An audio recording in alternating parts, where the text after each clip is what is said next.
Hello les amis, c'est Mortal G, j'espère que vous allez bien. Épisode 18. Et oui, on avance dans cette série à construire de kits de K2000, Altaïa bien sûr, Altaïa Universal.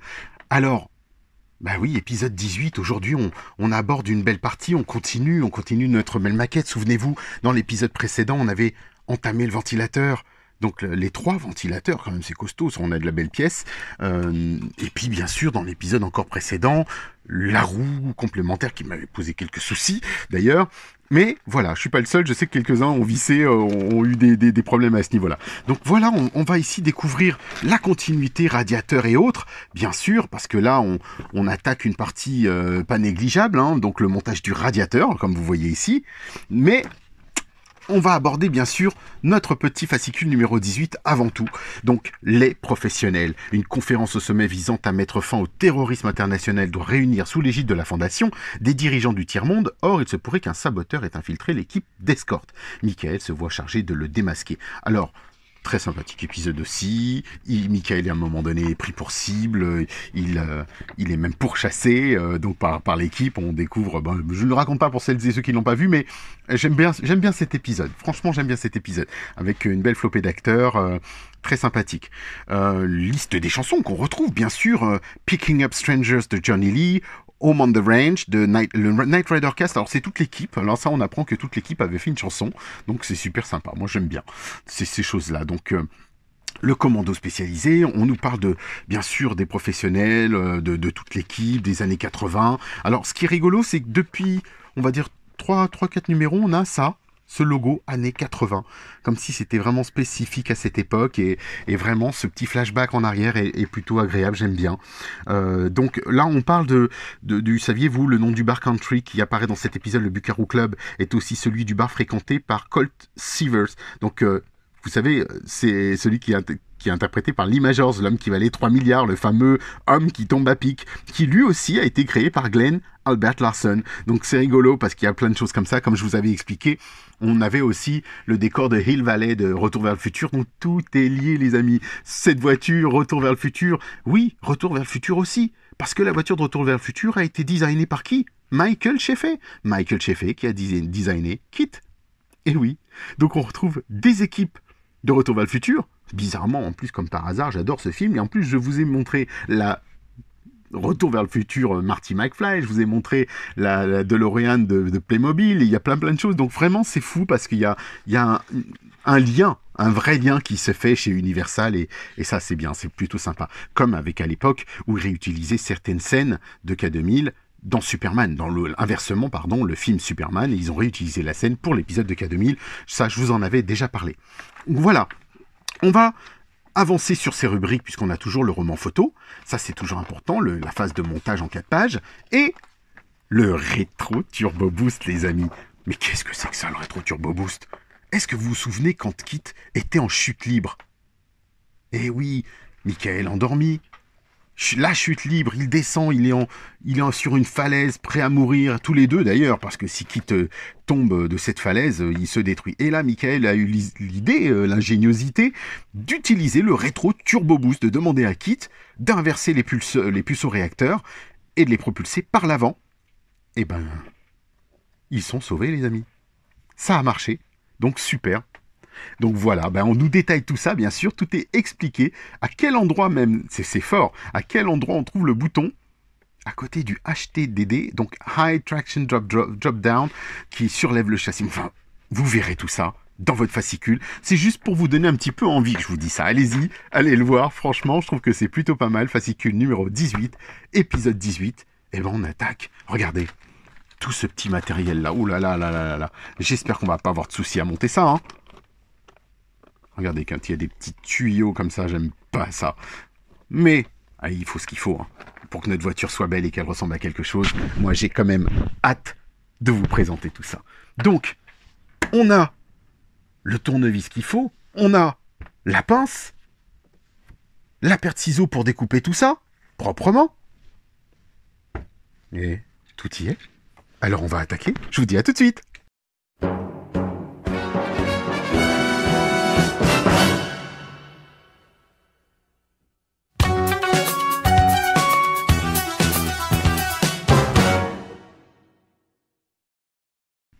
Et ben voilà, les amis, tout est là, en pièces. Le 18, le panneau arrière du radiateur, le panneau avant, bien sûr. Attention, hop, les deux panneaux arrière et avant.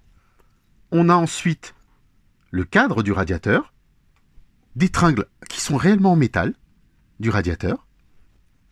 Et puis ensuite, les durites, hein, bien sûr. Les câbles, les durites. Donc, deux grosses durites, petit et grand format. Donc, on va pouvoir décortiquer tout ça. Donc, on commence par le commencement. Hop, on emboîte. On passe les deux panneaux arrière du radiateur sur les ergots du panneau avant. Donc, logiquement, pas de complications, si je puis dire. Mais alors, c'est vrai que, regardez, ça ressort un peu. Hein. Je me demande si c'est... Vous voyez ce que je veux dire? Est-ce que c'est toujours dans le bon sens? C'est toujours plein de questions que je me pose. Après, bon, on sait que voilà, c'est pas sorcier, c'est mis, voilà, c'est comme ça, et puis c'est tout. Ensuite, vous vous souvenez, vous allez chercher votre petit ventilateur que vous aviez monté et qu'il va falloir fixer cette fois-ci aux extrémités sur les deux petites... vous voyez, les deux petites vis là qu'il va falloir placer. Et on va devoir visser tout ça. Regardez, quand on le pose dessus, ça s'emboîte plutôt bien. Et on nous dit avec des vis BP. Donc on va venir retirer immédiatement. Ah, alors, donc nos vis BP. Toujours 3. Et c'est parti, on visse. On attaque vite, on attaque fort, hein. Tout est là. J'ai demandé au Papa Noël, alors ça va être sympathique, hein, des super éclairages, les amis. Donc, ça arrive. Comme ça, on pourra tout voir. Donc, vous voyez, ça se vise plutôt bien. Fait juste attention, évidemment, de ne rien casser. On appuie. Voilà. On a notre petit ventilateur. Vous voyez ce que ça donne? Et ensuite, on nous dit... Alors, il faut faire très attention dans le sens. Et dans quel sens? On nous dit qu'il va falloir le mettre dans le cadre. Donc, le cadre va lui venir comme ceci. Vous voyez? Hop. Alors, on ne sait jamais, hein, parce qu'il y a deux niveaux. Et je voudrais être sûr, comme d'habitude, de ne pas faire d'impair. Donc, on voit si on est en phase parce qu'il y a des petits trous. Vous voyez la lumière, là? Alors, est-ce que... Si je le mets de l'autre côté, parce que vous voyez qu'il y a un débord ici. Voilà. Qu'on n'a pas de l'autre côté. Et bien en fait, celui-ci va pouvoir se mettre en butée ici avec le haut, donc le débord. Je pense que ça me paraît plus logique. Et il va venir se glisser au bout. Et quand on retourne, logiquement, tout est bien en face. Est-ce que c'est le cas pour moi ? Et est-ce que c'est le cas pour vous? C'est une très très bonne question. Alors on va regarder ça tout de suite, puisque ce débord, je l'ai uniquement... Est-ce que vous l'avez, vous? Oui, non, c'est bien ça. Donc on a... Il va falloir visser tout ça. C'est parti. Avec notre petite vis, cette fois-ci, ce n'est plus BP, donc je range ma vis BP. N'oubliez pas. Avec des vis. Alors, qu'est-ce qu'il nous propose comme petite vis sur ça? Ouh là là. Ah non, c'est plus complexe. C'est plus complexe que ça. Placer l'ensemble du radiateur sur les branches du câble, comme indiqué. Oui, tout à fait, ça c'est bien fait. Donc on a bien le radiateur. Il n'y a rien qui se branche pour le moment, du moins. Je ne vois pas de... On est bien sur les branches du cadre, donc il n'y a pas de souci. Mais en revanche, voilà, c'est ça qui va venir. C'est qu'il faut venir chercher les tringles qui, elles, vont devoir ensuite être vissées. Vous voyez, comme ça. Waouh, on est dans la vraie reproduction, là. C'est super sympa. Hein. Donc là, oui, effectivement, on va venir chercher les petites vis CP. Donc, allez chercher vos vis CP. Elles sont grandes, hein. Donc, elles vont avoir de quoi faire. On aura de quoi traverser pour que la tringle tienne bien derrière et puisse être en appui. Donc ce que je vais faire, c'est que je vais mettre la tringle, la vis dans la tringle, comme ça vous voyez. La vis dans le cadre.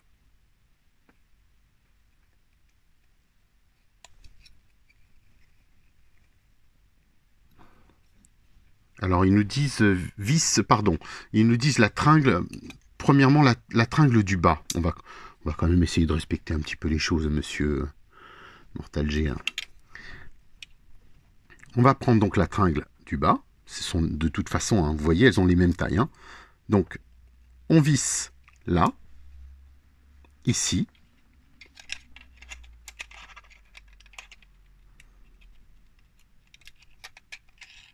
Et on va venir fixer d'abord la première. Bon, allons-y. Je sens que ça va être une partie de plaisir, encore celle-ci. Le tout, c'est de trouver la vis. Vous vous souvenez? Regardez. Je vous avais parlé de ces cadres-là. Il faut trouver la vis et faire en sorte qu'elle soit bien en face. Donc, allons-y. Hein.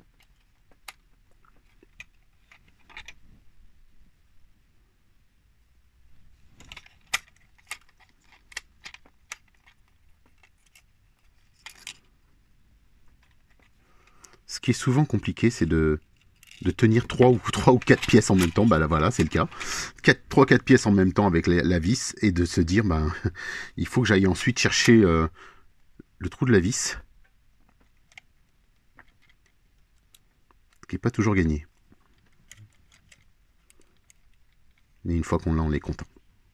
C'est en même temps une satisfaction, honnêtement, de pouvoir se dire, je réussis ma maquette, je suis comme tout le monde. Voilà, et on se dit, on arrive à la monter, et puis après, on se fait plaisir, quoi. Kit est en train de prendre forme, en train de reprendre vie, et se dire, j'aurai Kit à la maison, c'est génial. Alors, est-ce qu'on est en phase? Oui. Vous voyez, hein, j'ai déjà mis, on va dire, la première vis. Je vais mettre la seconde. Donc on est bien en quinconce. Ce qui permet d'avoir un petit repère, c'est plutôt pas mal. Alors, regardez si je suis bien en face. Logiquement, le trou va apparaître. Voilà. Et là, pareil, on va mettre le tout dans la tringle et visser tout ça.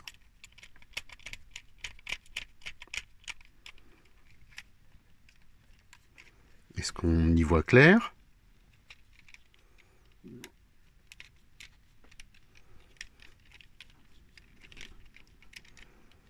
Je crois qu'il veut pas... Ça y est, on va y arriver. C'est le... Je vous disais le problème tout à l'heure de tenir la totalité de toutes les pièces. Et trouver le bon endroit pour la vis.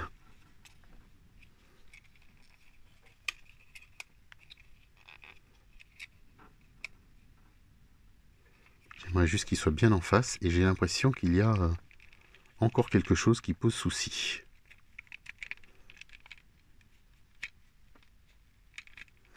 Écoutez, à voir. Hein. Là, pour le moment, je visse, mais il ne veut pas aller beaucoup plus loin. Vous voyez?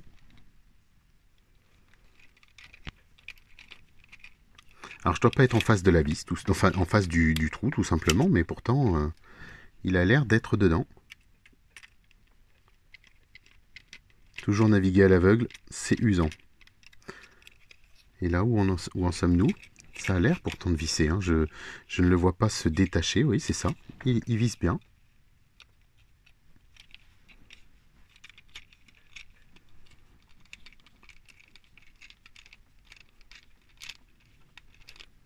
Voilà, on y arrive.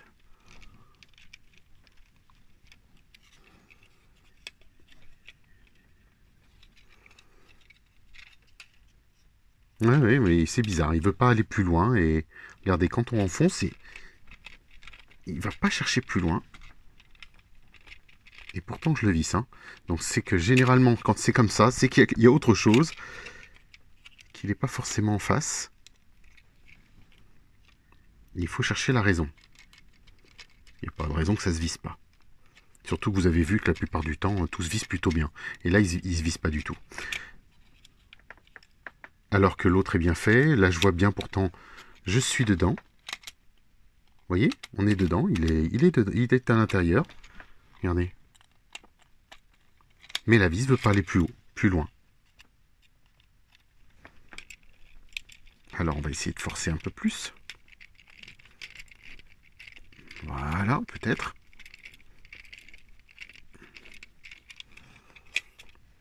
Non plus. Je ne sais pas ce qu'il veut. Vous savez, comme je vous le disais, comme beaucoup me le disent aussi, il y a des petits soucis parfois sur les vis, sur les vissages, les écrous. Certains qui me disent j'ai une vis cassée ou ce genre de choses. Donc ça peut arriver. Probablement. Hein. Alors, attendez. Hop. On va essayer de monter l'autre entre temps.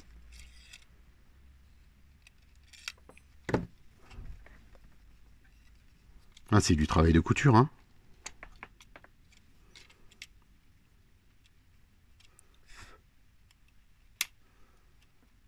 Vous voyez? Hop. Pourtant, on est bien en face, hein. On peut mettre la vis. Fixer le tout.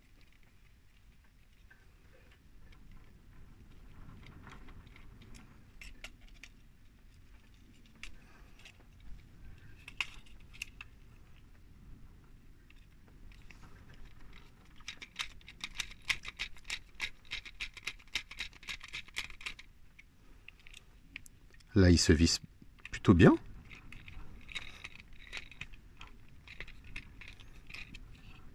Voilà. C'est toujours celle-ci qui veut pas, donc c'est bizarre. Elles s'enchevêtrent bien, elles sont les unes sur les autres en quinconce, donc voilà, donc ça marche bien. La même chose pour celle-ci. Est-ce que j'ai la vis? Ah, c'est ça que je ne vois pas. Je vois pas le... On voit pas le trou en face. Vous voyez? C'est ça qu'on n'a pas. Il faut voir vraiment, il faut réussir à bien retrouver l'alignement. Et le manque de clarté joue forcément.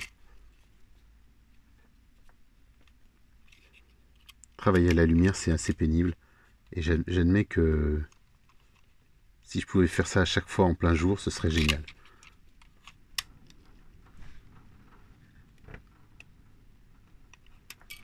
D'ailleurs, je vais utiliser un autre support lumineux afin d'y voir un petit peu, peut-être un petit peu plus clair.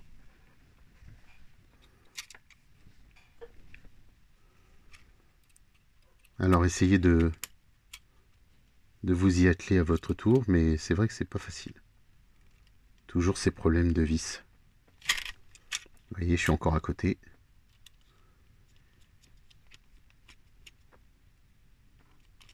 Il y en a qui passent, d'autres qui veulent pas. Hein, ça s'explique pas. Franchement, j'ai du mal à comprendre. Du mal à comprendre comment parfois c'est fait. Et là, on a l'air d'être en... Oui, on est dedans. Regardez.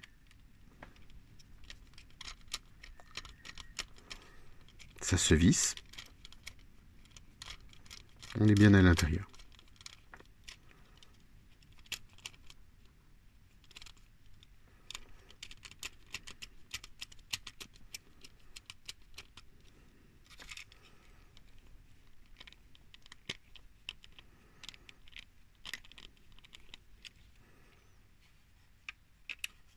Vous voyez, ce qui est étonnant, c'est que j'ai le même problème ici.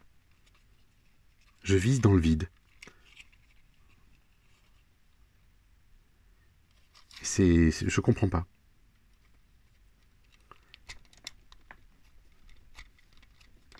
Alors peut-être qu'il faut forcer plus, peut-être qu'il faut y aller un peu plus fort, mais j'ai beau le faire, je ne le comprends pas. Je suis bien à l'intérieur, il est là, la vis, le pas de vis est là. Regardez, on voit tout, on distingue bien, mais tout ressort.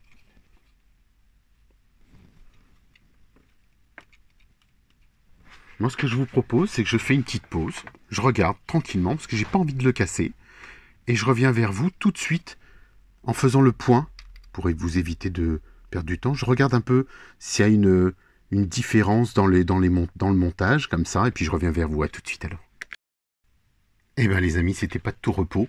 Voilà, je vais vous expliquer ce qui vient de se passer. En fait, il faut redémonter le ventilateur complètement. Parce qu'effectivement, c'est pas vraiment aligné. C'est pour ça que j'avais des difficultés. Vous vous souvenez, tout à l'heure, je vous parlais d'un avancement, une sorte de renfoncement. Il y avait un souci. Parce que logiquement, quand une fois que tout est monté, et que l'on retourne, puisque je m'en suis rendu compte uniquement à la fin, quand vous posez votre ventilateur comme ceci et qu'ils vous disent de mettre la durite, vous vous rendez compte qu'ici, il y a 2 tétines pour mettre les durites, pardon. Mais bien sûr, ça ne marche pas puisque je les avais mises de l'autre côté. Et comme elles étaient de l'autre côté, forcément l'avancée qui avait la bordure en plus, elle était au fond. Et il a fallu tout redévisser et remettre. Donc, à vous de jouer. Regardez, hop, on continue par suivre le dessin, l'avancée du projet, comme diraient certains. Et ensuite, nos 2 durites, elles tiennent. Et ils nous disent ensuite de venir chercher notre voiture pour lui permettre de mettre le ventilateur et le fixer. Alors, attention. À quel endroit? Donc je vais regarder. Vous voyez, sur le plan, on nous dit de fixer le ventilateur sur quels ergots? Bonne question.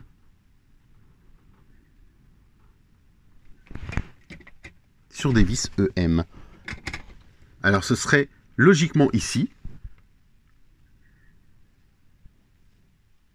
puisque nous les avions déjà fixés. Et ensuite, on dévisse ces petites vis EM qui sont ici, qui sont déjà présentes. Et on vient remplacer les vis et mettre le ventilateur. Comme ça, regardez.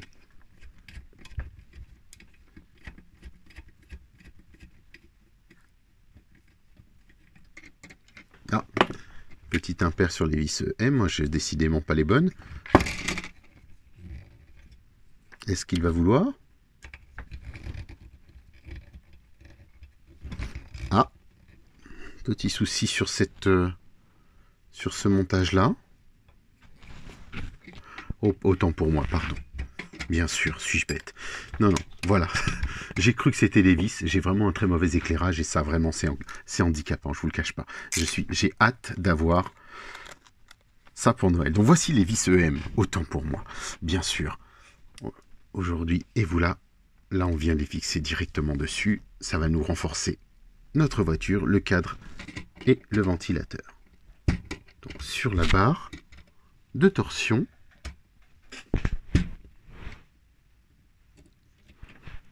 hop, comme vous pouvez le voir, ça y est, ouf, enfin. La même chose ici.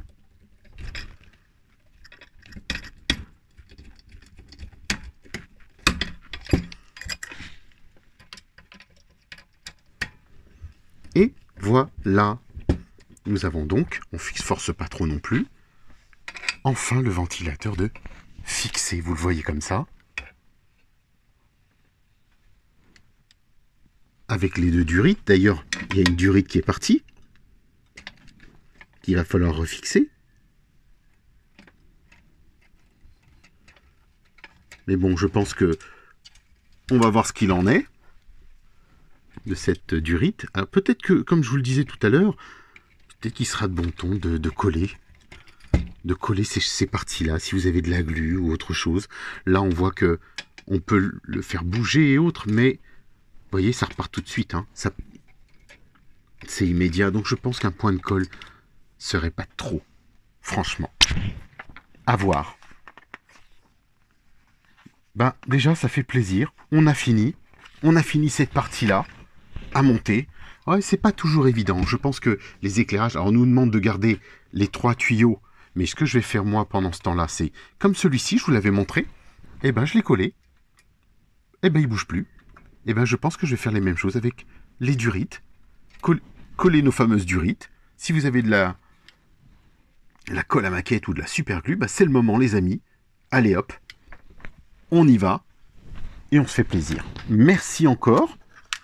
À suivre, hein, parce que là, il y a quand même l'épisode 19 qui va venir renforcer cette belle maquette. Je vous dis, bah écoutez, à très vite. Pensez au petit pouce. Merci encore d'être là, merci de me suivre, d'avoir le courage de me suivre, parce qu'on voit et on se rend compte des erreurs au fur et à mesure. Alors, pour la petite anecdote, je sais que certains ont peint ces deux parties-là, ces deux parties, les deux réservoirs, parce que dans les voitures, ils ont vu que les deux réservoirs de kit étaient blancs. Effectivement, les réservoirs sont blancs, donc vous êtes libre de les peindre ou pas. Je me dis que, comme personne n'a réellement connaissance du vrai kit, puisque nous on sait à quoi ressemblait la Pontiac Trans Am, mais on sait que c'était blanc. Mais le vrai kit, peut-être que c'est noir. On ne le sait pas, c'est de la pure spéculation, c'est imaginaire. Donc, je vous invite, soit vous voulez le peindre en blanc, soit vous ne le faites pas, de toute façon, ça pose pas plus de problèmes que ça. Et puis, on verra bien. On suivra ça de tout près. Il y en a qui l'ont fait, vous pouvez voir sur le groupe Altaïa, qui est administré par Greg Osmines. Donc allez-y, faites-vous plaisir, vous pouvez rejoindre le groupe et si vous avez des questions, des doutes ou quoi que ce soit, vous pouvez aller sur le groupe, retrouver toute la communauté aussi. Je vous dis donc à très vite les amis pour la suite des aventures de cette maquette qui est parfois compliquée quand même, je l'admets, mais bon voilà, c'est quand même un plaisir. On va prendre le temps en off de recontrôler tout ça tranquillement. Et puis, je vous dis donc à très très vite pour le prochain épisode. Ciao, ciao.